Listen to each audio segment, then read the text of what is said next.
It'd be like a guy who's 16 and runs his own lawn mowing business, and it's 100%, yeah.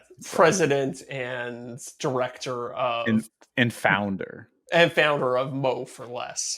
Right. Yeah, exactly. Yeah. That's a good. That is a Thank you. good.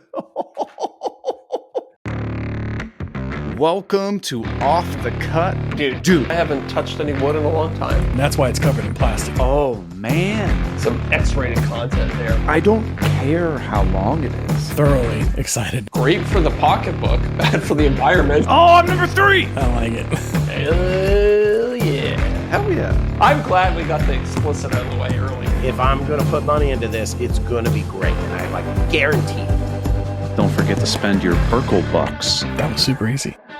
Bond is actually stronger than the wood itself. Did you know that? Get it? Woo! New intro, baby. Ooh, new intro. Hey, you have made it to Off the Cut episode 186 for Tuesday, October 14th, 2025.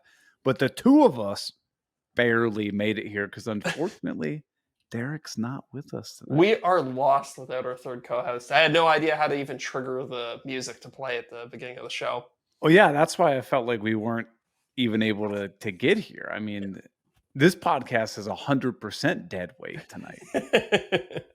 Yeah, we got the loser crew on today, so sorry everybody listening at home. Hey, while Derek's not here, you know what is here tonight, Zach? Our sponsor, KM Tools. Yeah. Is that the transition you're looking for right there? That's right. KM Tools is your premier place to buy woodworking tools online because every single thing on kmtools.com is either designed by Jonathan and his team, which includes some of your favorite online content creators like Michael Alm, Tamar from 3x3 Customs, and of course Jake Hatz himself, or it's stuff that they actually use in their own workshop, which means it's actually high quality stuff that they actually like. It's not just whatever they could get the best margins on. And you get to feel good about shopping at KM Tools because a portion of every single sale goes to support the Katz Moses Woodworkers with Disabilities Fund that puts tools in the hands of people who need them, including our Patreon supporters. I mean, okay, well, I phrased that bad because hold on. The Katz Moses Woodworkers with Disabilities Fund doesn't support our patrons, but Jonathan they could. does. I mean, in a roundabout way. It's a interwoven layer of corporations here. Yeah. But Jonathan gives us $50 every single month to give away to one lucky patron. So in order to enter that drawing, all you have to do is go over to patreon.com/offthecutpodcast, sign up, become a member. You'll get access to the bonus show. You'll get access to you'll potentially get access to our monthly BYOC call, and you get entered in that drawing. So it's a pretty good deal. Hell yeah, brother. Speed break. Another good deal is from our good friend Bill Burkle over at WTB Woodworking. He's giving away over at WTBwoodworking.com/giveaway. We still on SawStop? Yeah. Okay. I like October. Okay, till the end of October. Yeah. Which is sneaking up. It's already halfway through the month. I know. Spooky season is in full effect right now. Now, what's not spooky are the prices on this giveaway. 100% free. You can, yeah. I think legally to call it a giveaway, it has to be free, but don't quote me on that. No. He's giving away a SawStop Revolution miter gauge, a SawStop Sustainer package, and a SawStop hoodie. Can be yours. No purchase necessary. And let me go out and say, listeners, thank you, because Bill has told us that our podcast listeners are one of the biggest. What's the? How do you phrase group of folks? So when you fill out the survey, he's like, "Hey, how'd you hear about us?" We're the overwhelming majority. Mm-hmm. Better than Shop Sounds by a large margin, he said. Yeah. Nobody listens to Shop Sounds, available on all streaming platforms. Hey, well, Bill doesn't stop there. On Saturday, October 25th, he's having his 1-year anniversary celebration and maker meetup, free food, hot dogs, refreshments, giveaways, and games. He's also running a raffle for a Fuji Mini Mite 5 sprayer. Mhm. So $5 tickets or 3 for 10. Bill's got it all over at WTB Woodworking. You know this from the episode that he was on two or 3 weeks ago? 2 weeks ago, I think. He's got it all. So if you're over in the Hunting Don, you hear that, Bill? Not Huntington. It's Hunting Don Valley over near the Philly area. Check him out. I forgot to ask do you know how far from Philly he is? Are we Don't talking like know. suburbs or are we talking like next city over? You could type in 390 Pike Road, Yeah, Hunting Don Valley, PA, and let me know, Zach. Because I've not been there myself. I've wanted to check it out. Haven't gotten over there. But I tell you what, if I'm ever in the Philly area, stop Oh, down. for sure. Oh, it's like suburbs of Philly. It's Okay. like, You got a half-hour drive. yeah, something like that. Not bad. Not bad.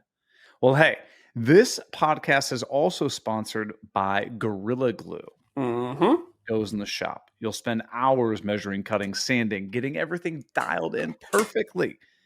The last thing you want is for a project to fall apart because the glue didn't hold. That's where Gorilla Glue comes in. It doesn't foam up. A lot of people think it will. That's specifically polyurethane glue. Mhm. They make their own wood glue. PVA. PVA. Cleans up easy with just water and Mhm. dries to a natural color so it blends right in.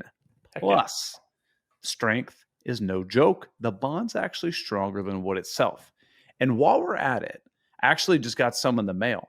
There's also the Gorilla Wood Filler, and I used it on the project I'm using. Why can I not think? The closet cabinets and stuff. Ooh, okay. Yeah, it's great. Love it. I've used their walnut colored one many times to hide Ooh. mistakes on my project, and Ooh. works good. Dries up fast. Like the here's a little tip for everybody at home. Wood filler, you can let it dry to not quite all the way dry, and then rather than waiting till it's completely dry to sand it, just hit it with a damp cloth. You can kind of wipe like 90% of it off, and then you can hit it with little sand at the end to get it nice and smooth. Same with like doing trim outdoors. If you're trying to fill nail holes and you want to use caulk, you can do the same thing. Yes, very good point. Yeah. You know what? We should. I mean, this is maybe a bit of a reach. I'm thinking out loud here. Maybe we could get. I wonder if we could get a Gorilla Glue like chemist or product expert to come on the show, because I think that would be a lot of fun. I got a lot of glue questions I could ask them. A gorilla themselves. Exactly. Hmm.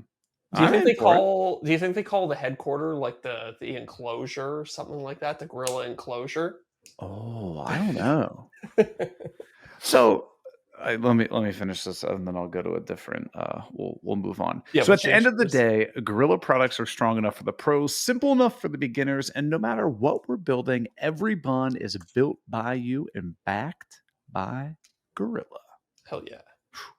So kind of going off what you just said, my sister works for a doggy daycare. You're familiar with those like dog boarding things, Yeah. Sounds like a dream job to me as a person who enjoys hanging out with dogs, but maybe it wears on you. I don't know. Yeah, I don't know. I mean, I'm sure she's got annoying clients just like anyone else. But anyway, a bunch of doodles.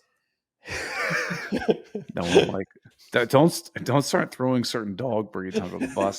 Come on, we're gonna get canceled. 186 You know me, I'm Rottweiler #1, bro. 186 episodes in, and dog breeds are what got us canceled. But so for the company that she works in, they have like the most asinine job titles, and I'm curious what other companies do this. Canine Wrangler and stuff like that. Is it humorous or is it serious? It's humorous. Okay, that I appreciate. She is the chief marketing director, but instead of being called the chief marketing director, she's called the chief barketing director.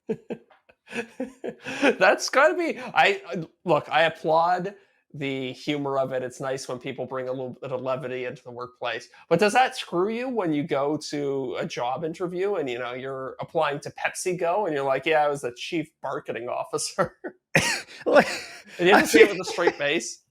well, that's the thing. Like, do you have I get like if you send like a company email, like you get a little quip at the end, chief Yeah, marketing director. But yeah. like, if you hand out like a business card, does it say that on there? Or like, That's a do you great put this question. on like LinkedIn? LinkedIn, If yeah. anyone actually uses LinkedIn anymore, You mean business Facebook? I think people still use it.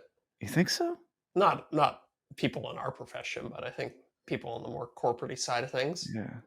But like, what I know it's are we it's a great doing? question. It's a great question. Well, we were talking about Jonathan Katz-Moses before the show started. I think his title in his emails is Chief Sawdust Maker or something like that. Yeah. So it's something that I haven't taken advantage of, but as a small business owner or whatever, same thing. You could give yourself a ridiculous title.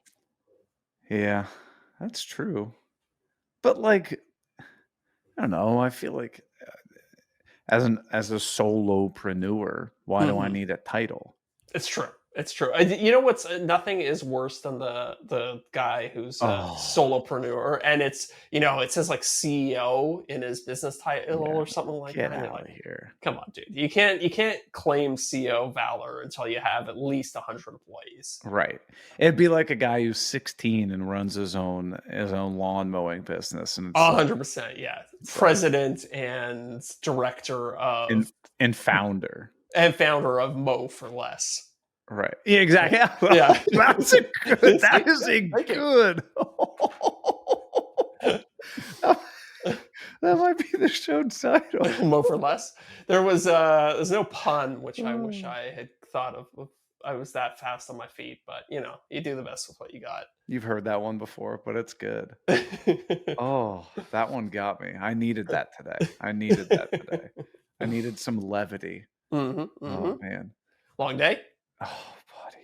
What are you working So on? I'm working on the closet, the cabinets, the redoing the shelving and Uh-huh. the curtain clothes rods and all that kind of hmm stuff like that.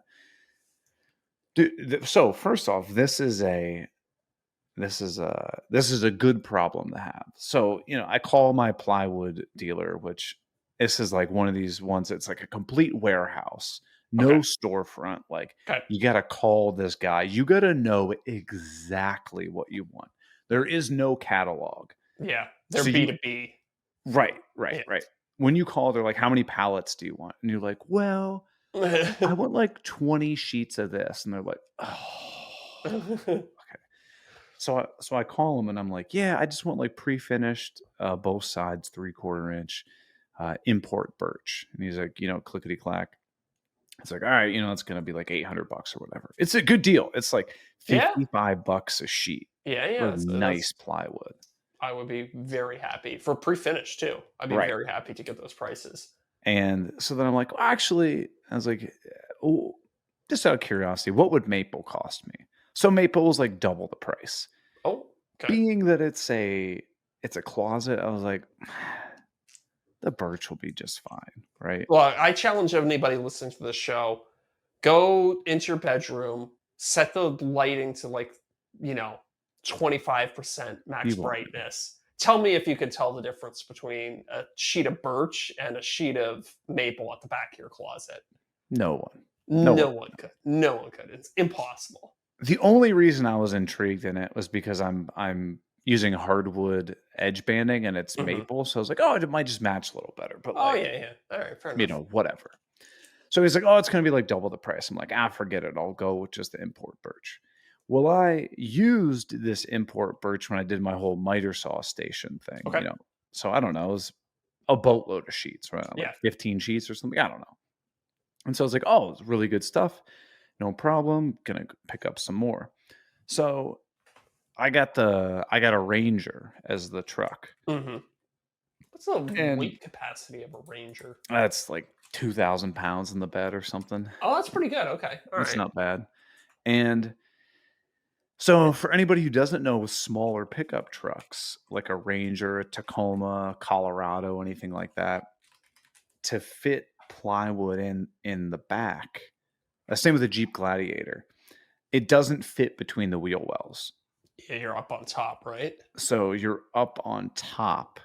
So I had to I had to go get some 2x8s at Home Depot and jerry rig this little Oh, I didn't think about that shelf. because, if you're transporting rough ply, big deal. You put it on the wheel wells, the bottom sheet's going to get a little messed up, but it's rough ply, so who cares? If you're transporting pre-finished and you have the weight of 20 sheets pressing down on those wheel wells where it's a small contact patch, that bottom sheet is going to get messed up pretty good. Oh, toast. Yeah, right? yeah. I never thought about that. And you can't just set it in and kind of lean it on the tailgate because that's way Yeah. too much. You can only supposed to put a few 100 pounds on the tailgate or whatever.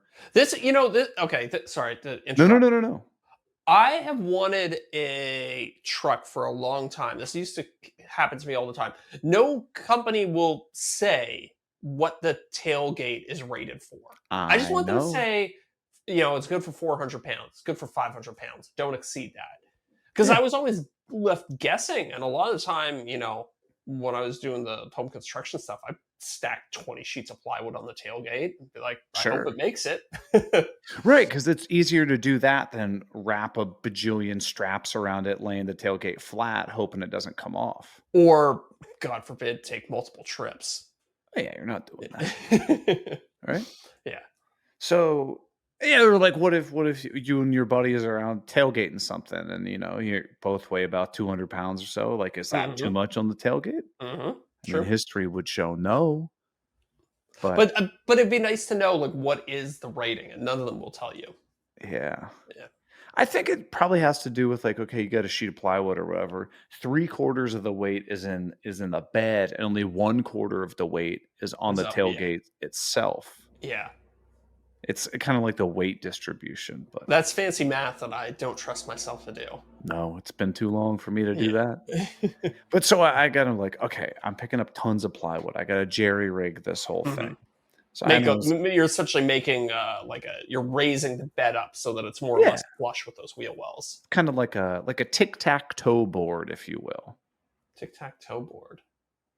Is basically what I did. So I see what you're saying. I have full, weight dispersion across the whole bed and stuff like that. Okay, gotcha. Because picking up 20 sheets of plywood is well over 1,000 pounds. So I'm like, I got this all situated. I drive down there or whatever, and they're like, "Hey, your order's ready." I'm like, "Sweet." They're like, "All right, pull into the warehouse." And this is as warehouse as you can get. There's no lights. Yeah. Oh, it's really? Wow. Oh, no. Can you drive your truck right into the warehouse? Yeah, you drive up a loading ramp. Okay. Yeah. So then the guy's like, "All right, you got your paperwork or whatever?" I'm like, "Yeah." And he's like, "All right, let me go pick your order." I'm like, "What are you told me my order was ready." So they bring over pallets and we're one by one putting in the truck and everything like that. Mm-hmm. But here's we got to get it all home and whatnot. Dude, they did something different. This plywood is about twice as dense as what I had gotten before. Good problem to have, right? Yeah, totally. But in a roundabout way, where I was going with this is, dude, handling 4x8 sheets of plywood I weighed it. It was 90 pounds. Ooh, wow. Well, That you know is what you need. effing heavy. You know what you need. I need the Grabo, dude. That Grabo, yeah. You don't know how many times I kept pulling it up on Amazon. Was like, "Oh, it'll be here tomorrow. It'll be here tomorrow." I didn't get it though. I should have. Yeah, it's expensive. It's not not a purchase to be taken lightly. It's like $300, something like that. Yeah, just to be able to move sheets around a little bit better. But so I'm in a 2-car garage, and basically one half of the garage is the floor is completely open on purpose because I like to have the space and whatnot. And I'm like, dude, even with 20 sheets of plywood, I bring it in, I have to stack it on sawhorses and stuff. And then I'm like, how do I manhandle this all over the place? Yeah. I don't want to break it down on the driveway. I mean, Yeah. I certainly could, but You could. Okay, here's what you do: you sucks. stack 20 sheets on sawhorses, and then anytime you need to cut one, you lift it up, you throw a piece of rigid insulation That's what I was underneath the top doing. one. Yeah. But then it's still heavy. It's like high. Yeah. Yeah. You know, you bring the tracks all out and do like the parallel guides and that stuff. It's fantastic, but dude, You know what you need? I guess you need some small sawhorses. You need the little like 2-step sawhorses so that it comes up to normal table height. I might need to buy those right now. Probably just as expensive as the Grabo. I got one of those like Bora centipede thingies. Yeah, but that thing's pretty tall, right? Like that's meant to have like one sheet and be at table height.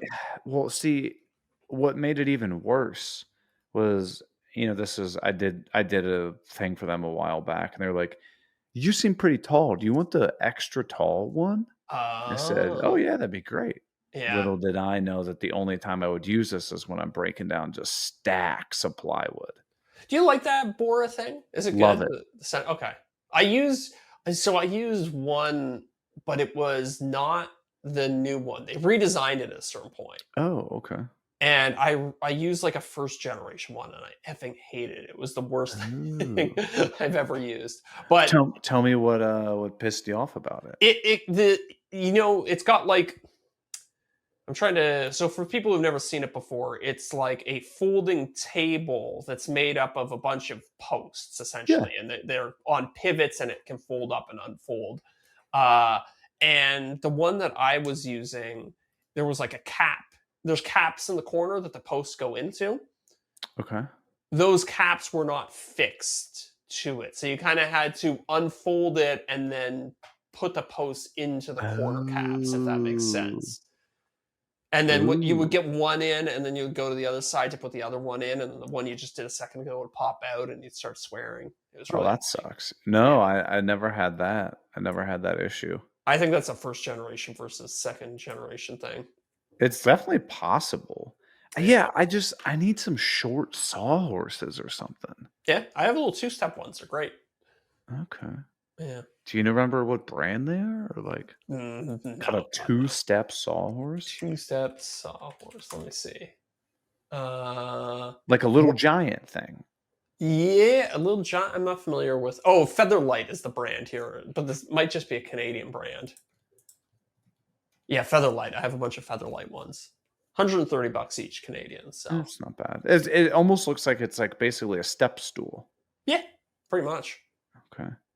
Yeah. Something like that might actually be really handy to have around, because I find that a lot of times, like, I don't need my 8-foot ladder, but I need just like a little boost. Oh, dude, I use it all the time, especially for painting and stuff like that. Tall guys like us, we can just about touch the ceiling in a normal, it's annoying. But standing on one of those, it's like eye level. It's perfect. It makes painting and doing trim work inside a lot easier. Okay. Yeah. I'll consider it. Something to think about. Dude, you don't know the toll. I mean, come on. Who am I kidding? You do. The toll it takes on your body just humping around massive sheets of plywood. Yeah.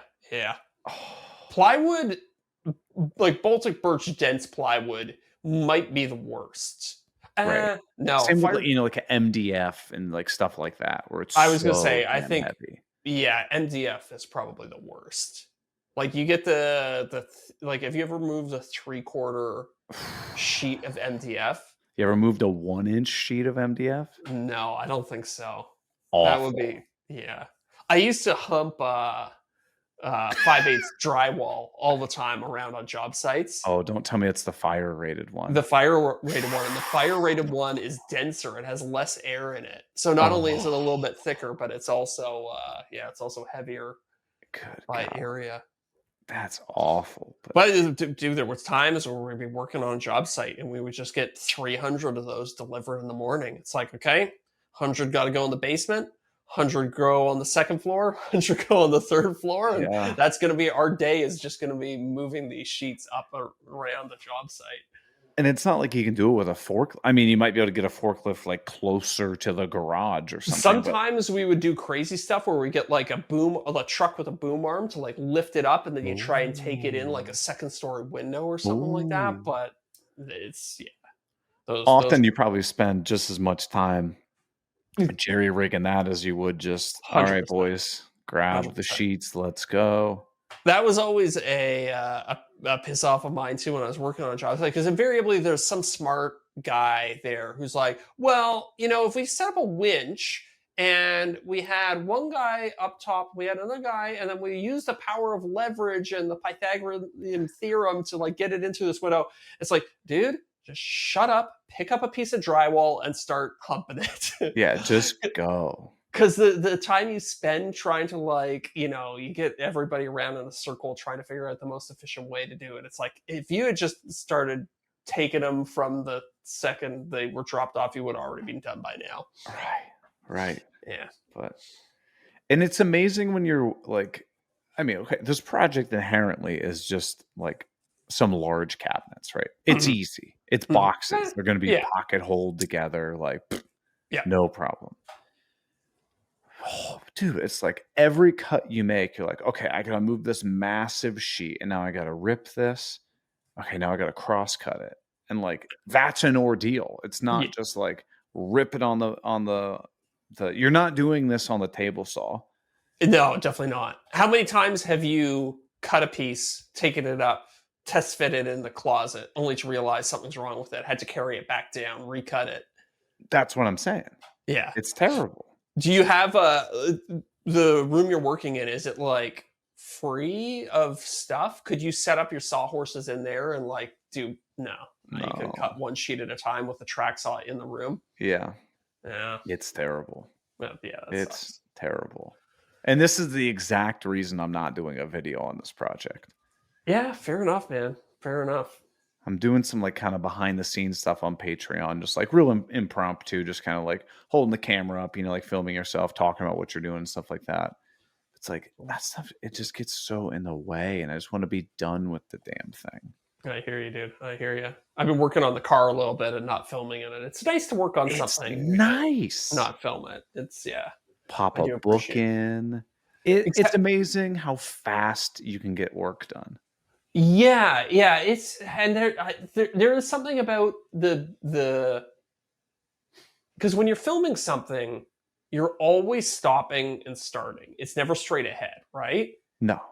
So not only can you can just pop a book in, but you can pop a book in and then like not take out the headphones 10 seconds later because you realize you forgot to say something to the camera and you have to like reset it up and not being mic'd up and all these little things. It's just so freeing to just work on something for the sake of working on it. I know. It's amazing. So how's the car going? Good. I'm basically just creating a very long list of all the things that are broken on it.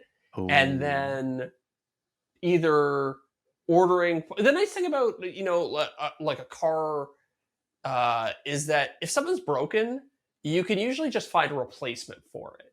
You don't have to make too much stuff.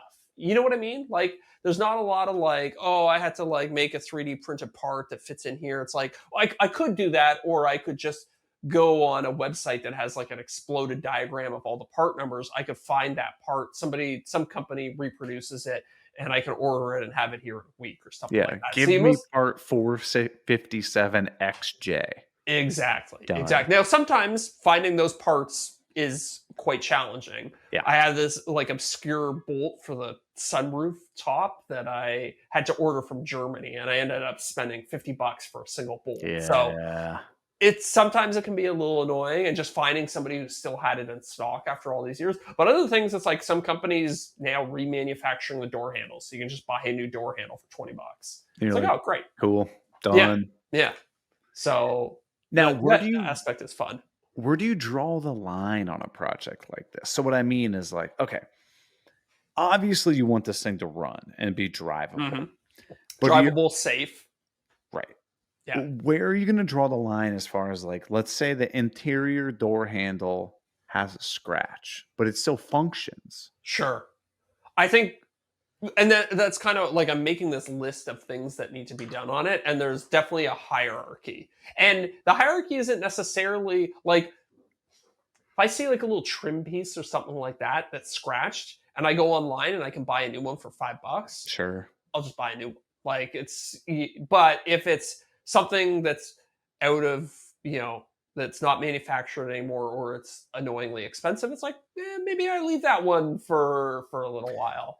Sure, like if it's like the center console dash, and Yeah. it's the the entire piece, it's like 5.5 feet wide, and somebody wants $700 for it. It's like, Great example. nah.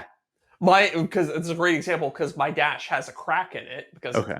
because it dried out in the sun or whatever. It's like, I'm sure at some point, if I want to go like whole hog on this restoration, I'll probably actually, what I'll realistically do is search Facebook Marketplace until somebody's like parting one out or something. I'll go try and pull it. Eventually, I'll probably get to that, but that is low on my list of things to fix. I'm going to focus on, I'm focusing on mechanical stuff right now, and then like quality of life stuff. Like example is like the window switches. They weren't always going down. So I opened up all the switches. They're 30-year-old switches. They were all gunked up. I cleaned them out with alcohol, reassembled them, and now they work basically the way they did when they were brand new. Ultrasonic cleaner? I didn't. I did think about it. Think about it. But the one thing I ran into was that the some of the plastics are like old and getting brittle, and certain chemicals, like I had one that almost completely disintegrated on me when I used alcohol to clean it. It just went super brittle, and then as I was reassembling it, it snapped. So I was like, okay, I need to kind of be careful here. It's like, maybe I should just stick to soap and water unless it's really, really necessary. Yeah, and I know sometimes, like older plastics, it almost looks like, say it's like a black window switch or whatever. Yeah. It's black, but then there's almost like another coating on top of it. Yeah. It's like a different sheen. Yes. Yeah, 100%. And it's like, are you just going to be removing that entire coating, not necessarily cleaning it, but you're like removing one layer. And then it kind of comes back to the same thing I was saying before. It's like, well, I could spend an hour rebuilding this, taking apart these switches, rebuilding them, or I could go on Amazon, and if somebody makes brand new ones for $25 for the full set, which I'm finding a lot of things that are like priced kind of like that, then I'm like, it is a bit wasteful, I suppose, but you got to be conscientious of what your time's worth too. So, yeah. What is this noise? You hear a noise? Oh, I think Miranda's running the vacuum. I was like, what the hell is this noise? Oh. No, but 100%, like, it.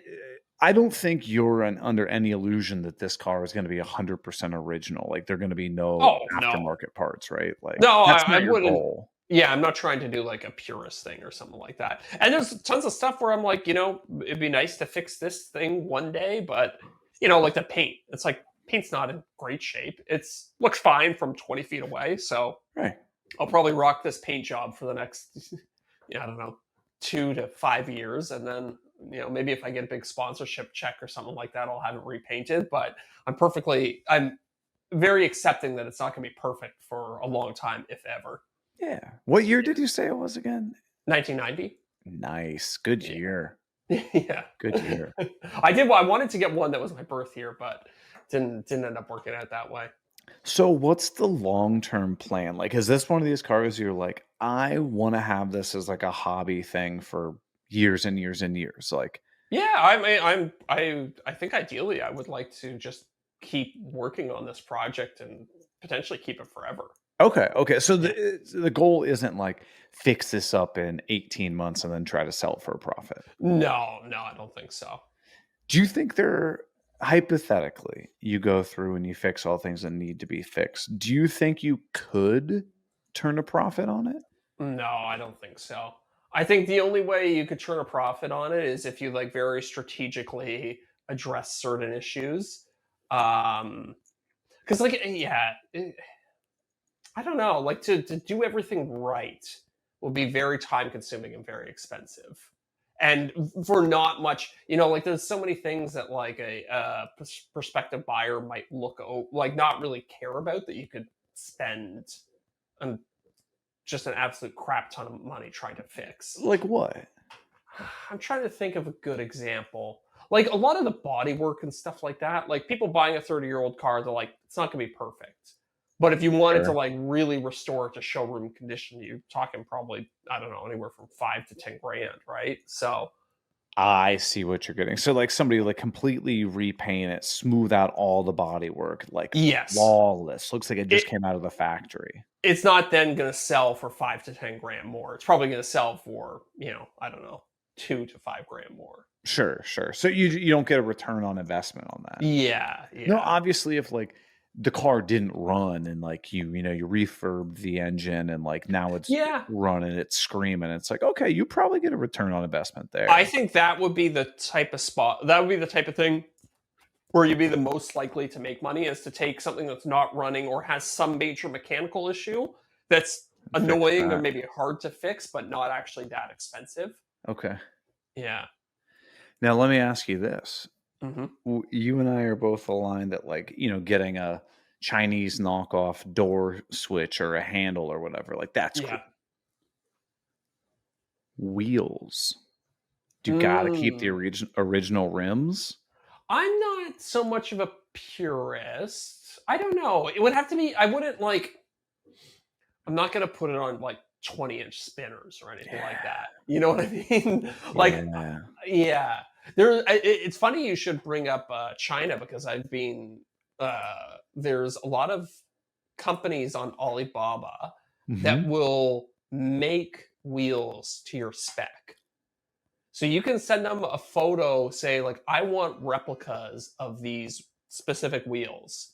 And they'll make them for like a quarter of the normal price.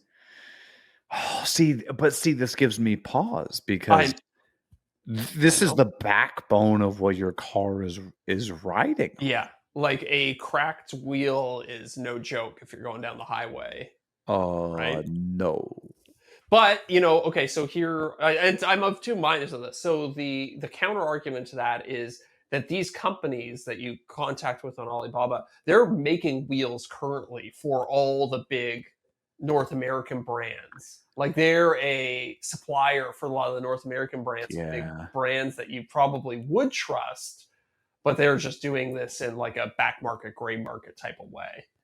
Yeah, they're like, we already have all the infrastructure set up to produce all these wheels, and we have a little extra bandwidth. Why not try to make this idiot up in Toronto special wheels for his 1990 BMW?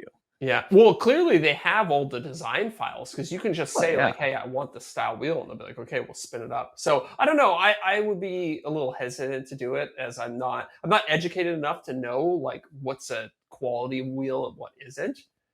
I don't really know the metallurgy or anything like that. It might be some digging in some forums. I guarantee you're not the first person that's come across this. No, certainly not. But, honestly, I think as far as like wheels and stuff like that go, I'd probably just stick to like again, it doesn't need to be perfect. So I probably just find, if I wanted to change the wheels, I'd find a used set of whatever wheels I wanted and just throw those on, call it a life. When you get new tires, are you going to get white walls? No, I don't think white walls are really period correct for that car. They make the thing about white walls too is it's like what do I want to say here? It's like a bygone technology. It's like obsolete technology. Yeah. But companies now make new style tires with white wall that look like white walls and have like the new technology. But you would not trust your life to white wall tires in 2025. No. The whole tire thing is actually pretty interesting. I don't know how much you've looked into it. I had a coworker who used to work at a tire factory. Yeah, the amount of science that goes into the compound tread pattern. You'd think that in 2025 they would have tread figured out, right? Nope. Tires have been around for 100 years, give or take at this point, like car tires anyways. And now they're still working on new tread patterns. They're still working on different combinations of rubber to get like to get them as much traction as possible. And it's not even like, okay, tires today are way better than tires from the 70s. They are, but tires today are also better than tires like 10 years ago. Oh, yeah. Yeah, which I was kind of surprised to learn. So I was shocked to know how many layers are in tires. So like a lot of people are just like, Oh. oh, it's just like rubber pumped in like injection molded Yeah, plastic. sure. No, Just solid hunk of rubber. Yeah, yeah, you could have 2, 3, 4, 5, 6, 7 layer tires. yeah. Each of them have a different compound at a different thickness, achieving certain things. Like, have you ever seen a tire that gets a partial blowout? It looks like it has a massive pimple on the side of it. Yes. Yeah. That's Very where scary. certain layers have ruptured, but not Yeah. all of them. Oh, yeah, you're right. Okay. I never really thought about it like that. It's so true. It's interesting though. See, Yeah. then see, this is one of those topics of something that I don't want to know everything about because Yeah. whenever I need to get tires for my car, I'm going to be like, well, I have to get that tire that's $1,300 a tire. It's true. I mean, yeah, and there's a lot of now, again, going back to, these Chinese companies, you'll see a lot of, Yeah, Yingling tires and stuff like that. And it's like, it's half the price. Is it half as good as the Goodyear or the Michelin? I know. But then I'm Yeah. sure, like, Goodyear, Michelin, Yokohama, all these brands that you're aware of and whatnot, I'm sure they have a bottom of the barrel, just absolute horse crap tire as well. 100%, 100%. I think tires is really a case that you get what you pay for. I don't know that there's many shortcuts you can take when it comes to tires. Yeah. Yeah. What? So you go in, you're like, all right, Zach, it's time to get a new set of wheels going on here. Are Mhm. you like the basically give me that whatever's got the longest like mileage on it? Like let's just keep these bad boys on here. Like what do you typically go for? If possible, oh, that's a good question. I would do some research on it first. I would actually like go to the forums and kind of see what the enthusiasts are Ooh. doing. Because a lot of times those tread life things are a little hinky. You know what I Oh, mean? do I sense a conspiracy? I know, but I just feel like they're like, I don't know, optimistic. There's no, I don't think, anyways. Maybe a listener can correct me if I'm wrong, but I don't think there's any objective measure of how long a tire lasts. I think it's just Oh. kind of like marketing claims by the manufacturer. So, Ooh. yeah. Because a lot of them they'll be like, "Oh, this is good up to 55,000 miles or whatever, like Mhm. 70,000 kilometers." And it's like, but has anybody ever like gone back to their tire place and be like, "Pff, these only Yeah. lasted 40." Yeah, exactly right. Well, and here's another thing too. There's basically always a trade-off between the the hardness of the tire, which is how long it lasts, and how much grip you have, right? Oh So yeah. longer the tire lasts, the less grip you have theoretically. Yeah. And also tires dry rot, though like they expire Yeah. after a certain amount of time. So you might, if you don't drive that often, don't bother getting the crazy long life tire because it's probably going to have plenty of tread left, but it's going to dry rot before you ever burn your whole way through it. Ooh. So you would have been better off getting something with a shorter tread life that had more grip and was maybe a little more comfortable to ride on, Ooh. right? You make a So very valid point. so Because like there is somebody like me, like I don't drive that much. yeah, I do like, 10,000 kilometers a year, like, Yeah, that's even 6,500 less. miles. Yeah. Yeah. Yeah, that's even less than me. Yeah. Yeah. I'm not a heavy driver as much as I like cars. So to me, it's kind of like, well, I'll just get something, sticky and comfortable and Right. not really worry too much about tread life. But see, you gotta do the old, change your tires in the winter game because you get Yes. hammered more than we do. Yes. Yeah. I don't know. I wonder, like, well, let's see. I got the map open because I was looking up WTB. Let's see. Oh, yeah. You're further south than I am. Yeah. Okay. I mean, like, Yeah. Cleveland and, like, right by the lake and stuff like that, they definitely get hammered with more than snow than I do in Columbus because 'cause I'm 2 Yeah. hours away from the lake. Yeah, Huh. I don't know. Toronto winters are pretty mild. Honestly, if we get 2 or 3 good like solid dumpings of snow, that's a good winter for us. Yeah, I feel Yeah. you. I was watching a little expose on Antarctica Oh, okay. this weekend, and it got me thinking, like, dude, could you imagine living in a space where it's just absolutely cold as F, dumping snow all the time. Antarctica is the one where they just have like this, just like a small outpost, right? And people just So live there a little bit at a time. that's what I thought. But apparently, like countries have. My understanding is the multiple like outposts, like military bases, like Oh, science research centers, like all over the place. okay. I thought it was just like one base that they all shared, but That's what I thought. And maybe I yeah. misconstrued this. Maybe I'm wrong about this, but I'm like, I gotta get myself down to Antarctica one of these days.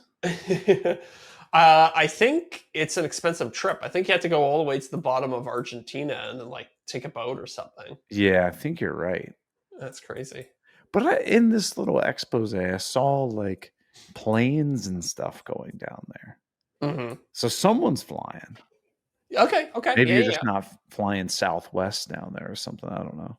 Yeah. Probably. I think it's a bit of a specialized flight. Okay. Well, riddle me this: would you rather go to Antarctica or the North Pole? I don't know. Antarctica seems more mysterious. I mean, what if Okay. there's, I don't know down there. I mean, I I don't feel think there's like much down there. I don't think there's like.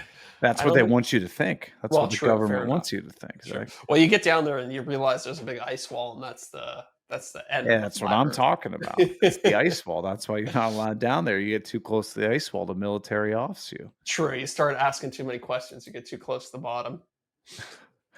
This Uh, is, I should have done this big conspiracy theory research before I brought this up. I don't know if it's my North America or Northern Hemisphere bias, but I've always imagined it'd be cooler to go to the North Pole. You think so? Yeah, I don't know. It's just seems more accessible too because it's closer, I guess. Maybe that's all it is. Can you reach the North Pole from Yeah, I believe Canada? you Is it for the can. Yukon? Yeah, because I watched The Top I Gear mean episode. the Top Gear Yeah, episode. yeah, They yeah, drive yeah. to the North Pole, so I think there's enough ice that you can just kind of With the at certain Toyota times a year. Hilux, right? Yeah, So but it's, maybe it's not that's connected. maybe that's movie magic. Yeah, but you're looking at the government sponsored maps. You need the real maps. Yeah, that's true. Very true. No, because I know they need like ice breaking ships to go up above Greenland and stuff like that. So I think you can. I think you can chart the ice up there. I mean, according to Google Maps, the North Pole doesn't even exist right I now. know Antarctica is huge on Google Maps, but there's no North Pole. Yeah. Maybe because they don't Santa is like, hey, you gotta take this out of there. Yeah, there's also no. Yeah, true. You know how certain people have their houses blurred on Google Maps? Uh-huh. Santa did that with the Oh whole yeah. of. I would be curious to know, like, you're running some government nonsense or whatever, and Hmm. uh, you know, Google gets it on Google Earth or whatever. Oh, we gotta ask them. Well, I Who think do you contact to get that removed? great question. Great question. I think Area 51 is all like there's big parts of Nevada and stuff like that that are blurred out on Google Maps because they Or it's are. not blurred out, they just kind of like superimpose just mountains or whatever. Ooh, there we go. Yeah, That's a true. conspiracy in and of That's a itself right there. You know what I was thinking about the other day? What's that? Map companies. They have a really cool way of figuring out if other people are copying their maps. These days, not such a big Oh. deal because everybody has Google Maps in their car or their phone and all that stuff, right? But back in the day, when maps were, they used to have to pay somebody to like go out there and like Cartographer. cartography and like chart all of these roads. And you think about doing, you know, you go to the gas station, you buy a map of the United States Oh that yeah. has all the roads on it. Like that's a serious amount of work. Who's getting So, royalties on those? well, so one guy does it, and then the next company has the decision of we can do all that work, or we can just kind of look at this guy's homework and copy it, right? Mm-hmm. So the way they used to get around that is they would put fake roads and fake towns on the map. And then so somebody copied their work, they would just look and see is this fake town on this person's thing? It's like, oh, there it is. There's, Shackelfordton or whatever. Shackelfordton Road. Yeah, then they would be like, oh, so clearly you copied all of our maps. So now So you you take have this to guy give to us all your map money. jail? Yeah, exactly. Take him map jail, take him to map court, whatever it is, cartography court. Wow. So I wonder how Good much business. Google does that these days. Well, They don't just put they fake like? stuff. I thought they licensed their like API to people. I'm sure they do. Yeah, Right, definitely. because if I'm not mistaken, Apple Maps, which is an Oh. absolute horseshit app, it's terrible. How could they license Google and still somehow be worse? So I'm no, because I think it's like they take their data, but Okay. then they like do their own like overlay on it and stuff. So like if I open up Apple Maps, I'm fairly positive it's based on Google Maps, and somebody Okay. can fact check me on this, but Yeah, listeners, let us know. I can't That's figure it out. I've heard No. that Apple Maps is actually better in some ways. Like it has some features that aren't often found on Google Maps. Yeah, but no one uses it. Oh, it says copyright OpenStreetMap and other data providers. Okay, interesting. So Apple, what you're telling me is at the very least, Apple didn't send out a car with a bunch of cameras on the top. No. No. I mean, maybe this is a business we get into, our own mapping company. Yeah, cartography. Yeah, interesting. I've often like, why does anybody even make maps at this point? It's like why? Why was Apple like we should do our own competing map program? It's like the best one's already there. It's Google Maps. It's free for everybody. It's like it's such a hard thing to do for like no upside. What about? Do you ever use the app, the Woz? I've used Woz before. It's a good one. Yeah. It has its pros and its cons, though. It has its pros. I was once in my friend's car and he was driving. We're going straight down the street. Yeah. And Waze was telling him to go straight, then go left, then go right, and then go right, and then go left. Yeah. To like go around like this next section of road. To essentially make like a little detour around the next section of road. And I was like, dude, I don't know why your map is telling you to go around this section of road. We can see the road in front of us. It's perfectly clear. Right. You could you just ignore it when it tells you to go left and keep going straight. And he was like, I don't know, man. The map is telling me to go. I think I should go left and go around. I'm like, dude, you can see that the road is perfectly straight. There's nothing obstructing us in front. It must be like based on a traffic jam that is cleared or an accident from earlier in the day or something like that. He's like, nah, man, I'm going to listen to the thing. So we did this like 5 extra turns when we could have just kept driving straight. It was nuts. To me, the only pro I see about using Waze is like the report cop thing. That's in Google Maps now. That's in Google Maps now. Yeah. No way. Yes, I got to pull it up right now. So like, what do I do? Is there like a button on my screen somewhere? Oh, I don't know how you report, but I think actually what happens, and again, listener, correct me if I'm wrong.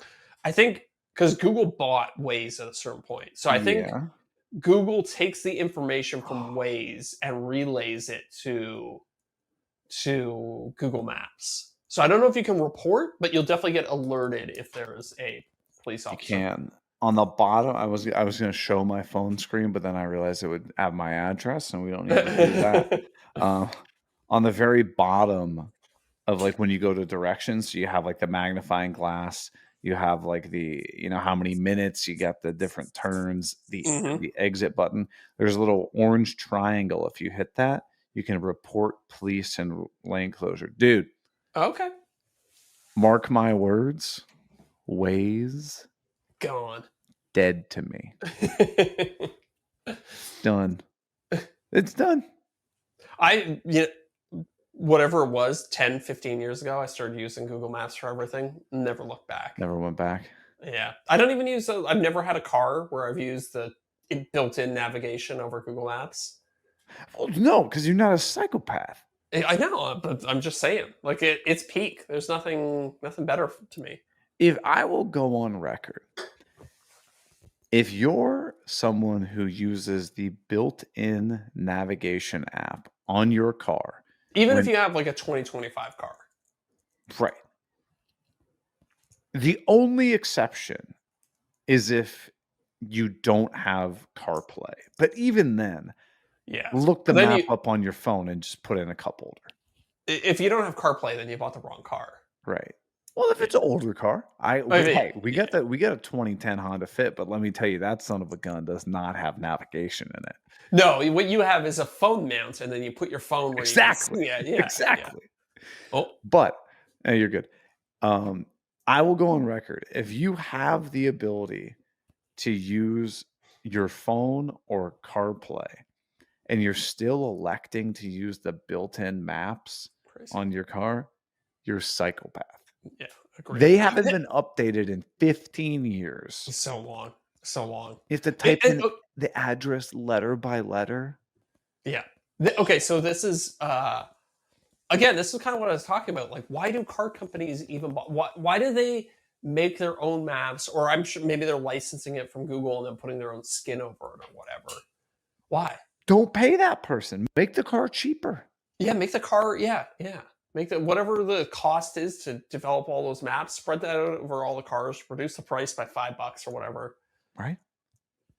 Like everybody wants CarPlay or Android Auto or whatever the hell it is. Let me ask you this as a Android aficionado. Do you still call it CarPlay?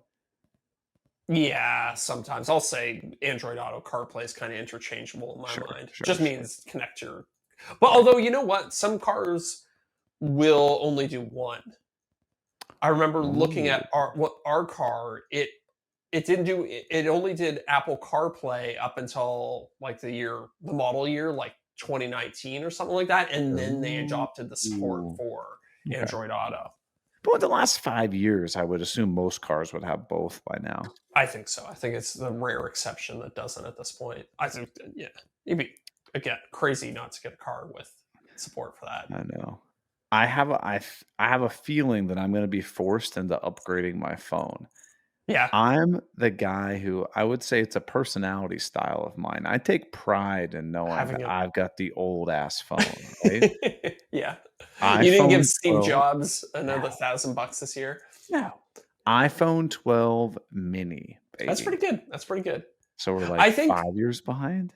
There's a strong correlation with people who have the old phone who also have like the small size ones. Oh yeah.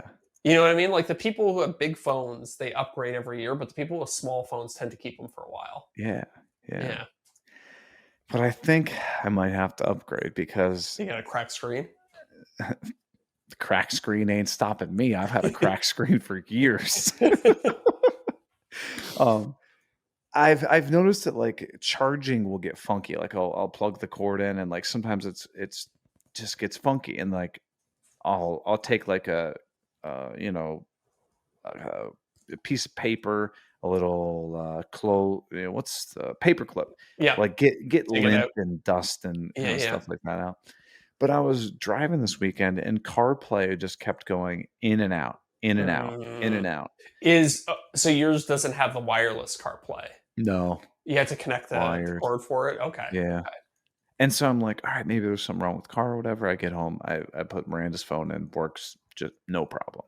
Tried multiple different cords and like, so I'm running through this diagnostic with ChatGPT. Like, hey, does this work? Yes. Does this work? No.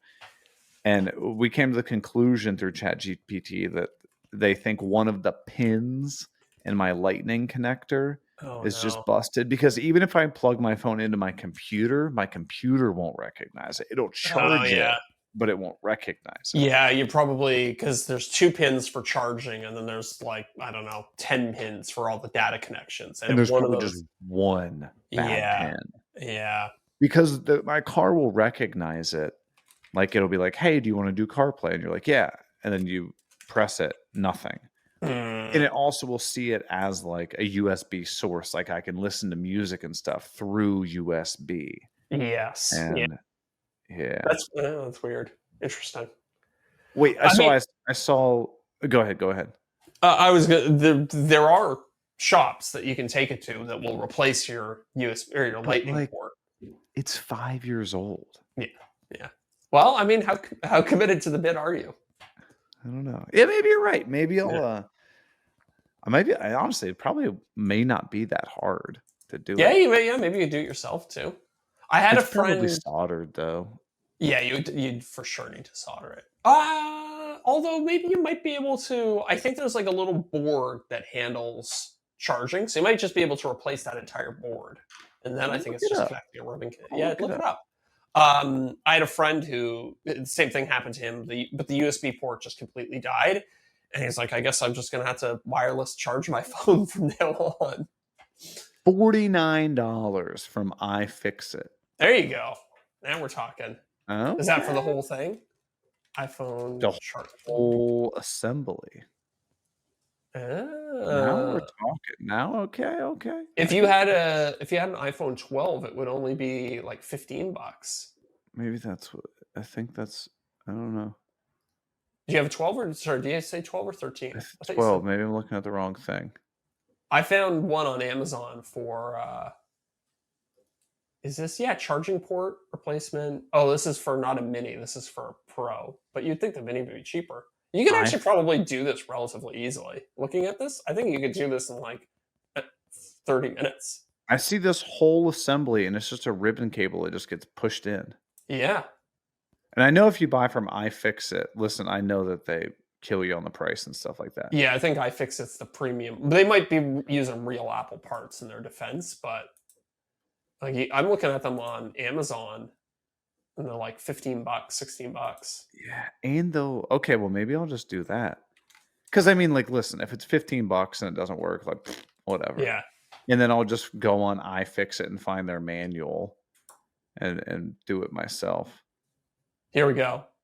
Apple iPhone 12 mini replacement charging port flex cable with microphone, $15.25 Canadian. So Free shipping? it's Amazon, so you better believe it, buddy. Okay. All right. Hey, maybe that's what I'm doing. Hey, I saw in the chat, Bailey Thompson, the Rivian and Tesla don't have CarPlay. So what? Yeah, the expensive and Teslas too, I think, are like this. The expensive electric cars, for whatever reason, they're like, our UI is so superior that you would never need to use CarPlay or Android Auto. But see, I like being able to like have my phone and be like, all right, oh, your buddy is meeting at a Mexican place. You just pull up your phone and like they texted you, hey, or go to whatever. You click it and then just go and just like zoop, it's on your car. Like, so I have to like go onto my screen and like type in this restaurant, try to search it, make sure it's the right address, and like go from there. That's annoying. Yeah, probably. Or you talk to the car. Yeah. Ooh, man, I'm gonna have to look into that because we've been considering getting potentially an electric car when we upgrade the Honda Fit, and like that could be a deal breaker. A deal breaker. Well, you can get an electric car from one of the normal like if you get like you wouldn't, but you could get like a Chevrolet electric car. the first brand I thought of. I could, but I definitely wouldn't. I was going to say Chevy. Oh yeah, poor Chevy. Not poor Chevy. They know they did it to themselves. They know what crap they're putting out there. Oh my god, that is a Dodge. Oh man! Every once in a while, you see like, and no offense to any listeners who might happen to drive Dodges, but you see somebody driving around in like a Dodge Dart or Dodge Hornet, and you're like, come on! I'm so sorry. You must have gotten a great deal on the financing of that vehicle. Yeah. Must have been 0% for 96 months with huge rebate. When we were in Hawaii for our honeymoon, we like, you roll up the rental car place or whatever. They're like begging. They're like, we can give you a free upgrade. And we're like, sure, let's go check it out. We go outside. They're like, you can take anything in this row. It's all Dodge Challengers. Really? They were begging us to take the Dodge Challenger. I wonder why. So like we show up on our honeymoon. I'm like, sure, whatever, sports car, it'll be funny. Yeah. You punch it. That was the biggest piece of crap car I've ever driven in my entire life. Yeah, I think the problem with the Dodge Challenger is there is a fast one. There is like a nice one with a big engine. Don't get me wrong, it was quick. Okay. But what was just the interior and stuff like that? I felt like looking at it, I was gonna snap everything was Oh, like yeah. plastic and like rattly and like everything was loose. I see. Yeah, well, that's just good old Chrysler quality or Stellantis now. Like we were driving like 35, miles an hour down like just, city road or whatever. And I'm like, this car is gonna snap in half. Yeah. I watched this little mini documentary about the plant where they make the Jeep Grand Cherokee and the Wagoneer. Oh, And all the employees are like, I would never buy one of these things. These things suck. And it's like the people in the factory who make them are like, I would never buy it. It's horrible. It's the worst. And then it's like, you see what they're charging for something. Like the Jeep Grand Wagoneer was like 110 grand or something like that. It's like not a cheap vehicle by any stretch of the imagination. I've got a buddy his whole family has Grand Cherokees, and they always like die at like 90,000 miles. Yeah. Well, you gotta wonder why the whole family has them. I get the allure of the off-roading capability, but come on, we all know that 99% of the folks who go on by like I got to get the off-road trim. Mm-hmm. Have never even taken it on a gravel road. No, of course it's the dream that one day you might. But I know I could. I remember when I first got my like the first 4x4 vehicle. I was like so pumped anytime there was a snowstorm or something like that. Put it in four-wheel. Put it in four-wheel, just power through. But it's like, it's probably once or twice every year. That's what I was gonna say. Like what, twice a year? You ever have like a huge snow and you're just like, I don't need to go anywhere, but because I can, I'm gonna, pull around the neighborhood a little bit. I've definitely done that. Yeah. Look at all these poor souls that can't get out, and you're like, I don't need to go anywhere, but I did just because I can. My current car actually pretty good in the snow. We had a huge snowstorm last year, and Sophie and I had plans, and I was like, you know what, we're just gonna go, and it was like 1.5 foot of snow on the ground. Nice. Plowed right through it. Yeah. That's exciting. Well, speaking of plowing, we're gonna plow on over to patreon.com/offthecut-podcast and hit the bonus show, the after show. And if you want to join us, please do. But if not, we'll see you next week. Also respect that decision to not join us. See you, everybody. We give a huge shout out to our returning top tier patrons. Corey Duvall at Woodcraft and Honey. Josh at Sawdust Builds. Joe Welsh at Delaware Valley Workshop. Goblin Spanker. You can't say that anymore. Bill Burkle, WTV Woodworking. Dadu said, yeah, buddy. Building Creative. Bailey Thompson. Zach, to be honest with you, I don't even know if I follow you. Bingo bango, you're done. You should stop.